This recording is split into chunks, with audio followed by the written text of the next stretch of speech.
Hi guys, my name is Thomas Linders and I'm going to show you how I made the music for the demo video for MPEfy by JB Audio.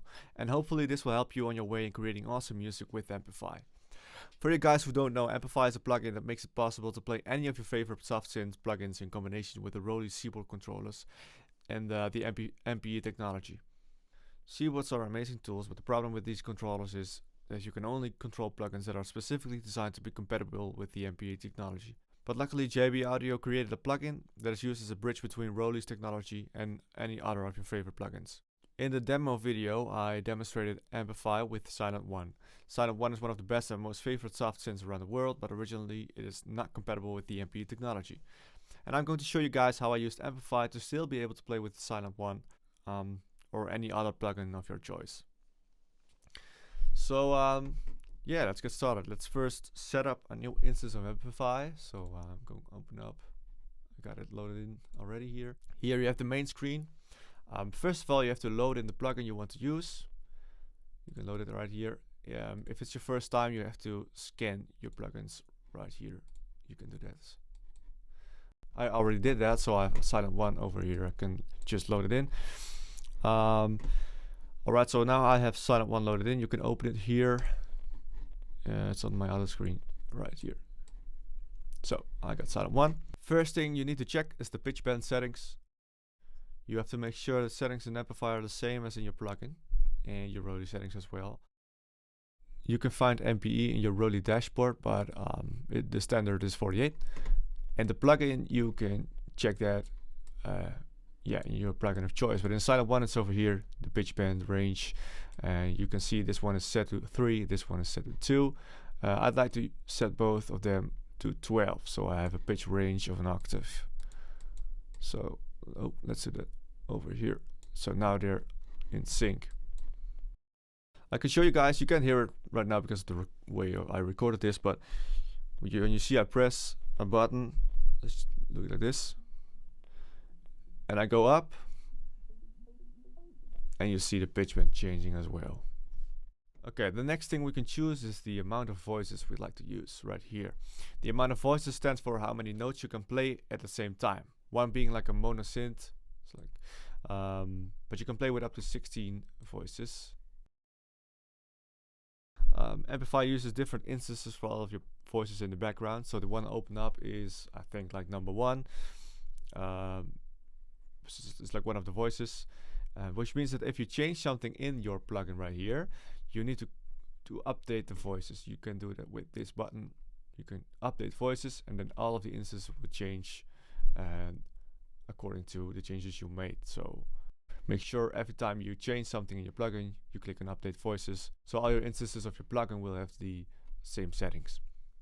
Right here on the right, you can also change the velocity response as you like. The second tab, you can see the MPE curves. So these are the 5 parameters which the Roly keyboards will send to your plugin, in this case MPEfy. Like I said, a lot of the plugins are not MPE compatible and won't be able to interpret the signal right away, but we can use MPEfy as a bridge between the MPE technology and your favorite plugin. Right here you can change the behavior of the parameters as you like. So strike, press, glide, slide, and lift. If you're not familiar with these 5 dimensions, you could check it out at the website of Roly. But if you already have a keyboard, I think you are already familiar with it. Alright, next up is the mapping tab. This is the most fun part of the plugin. Let's put Sylenth1 on its initial patch. And I have to update the voice, so all the voices will be in the initial patch. And check what we can do. Alright, so what you gotta do, you have all these controls in the plugin, which you can control with the keyboard via MPEfy. You gotta make a new mapping like this, and then select the destination. For instance, let's do the filter cutoff. So I change the filter cutoff, which is in Sylenth1, this one, just a general filter control. And then you can choose which one of the 5 ways to control the keyboard will control the destination. In this case, the filter cutoff. So let's try slide.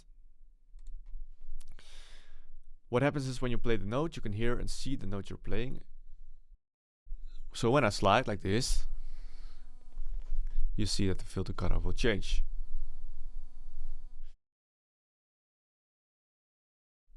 You do not always see the change immediately in your plugin right here because of the multiple instances. So it's possible that this is instance number 3, and the change you do is in voice number 1, something like that. So sometimes you see it, sometimes you don't, but you will definitely hear it.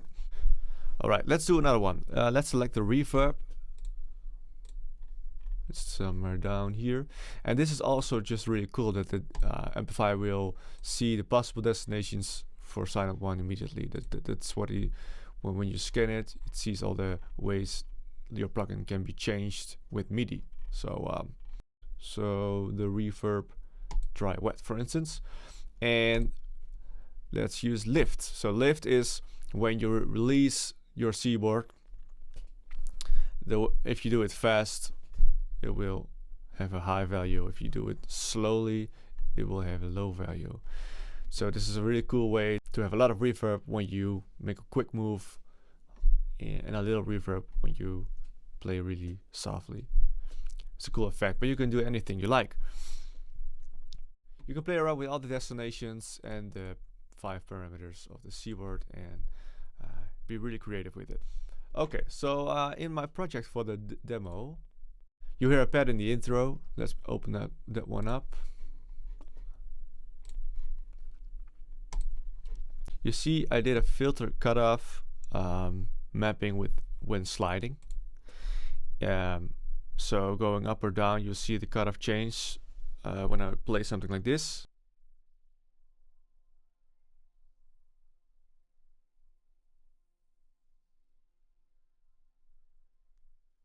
You see that too in the video. I really like the way I could play with the keyboard this way. This one I really liked as well. So we have a little bit of distortion when the slide. We have a chorus effect with the strike. So how hard I would strike the notes, it will have more or less chorus effect. The filter cutoff with the pressure, and the reverb with the lift. Again, I really like that, to use that one.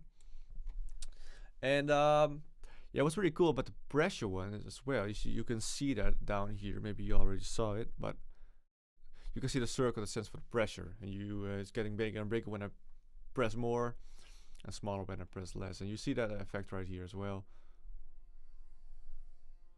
You can also see the amount of pressure I use.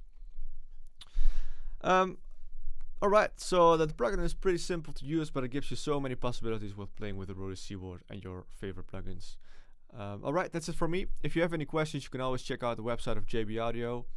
That's just jbaudio.com, and if you would like to try the plugin, there's a free trial available, so definitely check that out. You also don't have to register or anything, so that's really easy. Alright, maybe I'll see you guys some other time. Have fun making music with MPEfy.